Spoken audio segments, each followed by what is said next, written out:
তাৰ আগতে মই গোটেই জায়গাখিনি এবাৰ ঘূৰি লওঁ।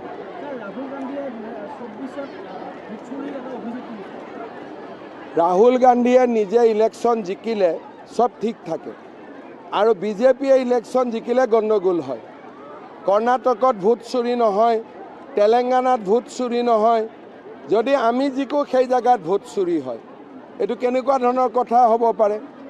আগতে ইমান দিন ইভিএমৰ কথা ক'লে, এতিয়া ভোট চুৰিৰ কথা আৰম্ভ কৰিছে।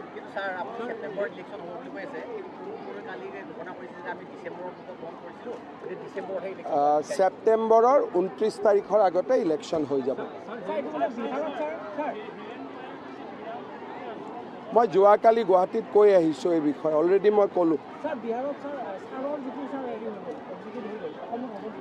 সব গোটেই ৰাজ্যতে হ'ব, খালি কেতিয়া হ'ব এইটো চিডিউল এটা এটাকৈ ডিক্লেয়াৰ হ'ব। এইটোৰ কমপ্লেইন BTRত বহুত আছে, ইয়াৰ ওপৰত মই চকু দিম, মই এবাৰ খবৰ। অখিল গগৈয়ে যি কয় তাৰ উল্টাটো হয়।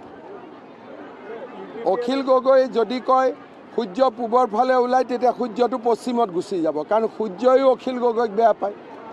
গতিকে অখিল গগৈ কোনো কথা অসমত নচলে।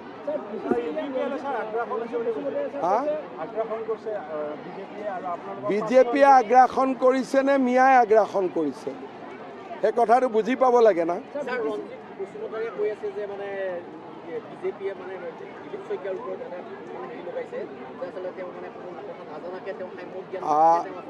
চক এই কথাটো মই অলৰেডি কৈছোঁ যে দিলীপ শইকীয়াৰ বক্তব্যটোক পলিটিকেল কেপিটেল কৰিব নালাগে, কাৰণ অসমত আমি জনজাতি লোকসকলৰ কাৰণে কিমান কৰি আছোঁ এইটো ৰাইজে দেখিছে।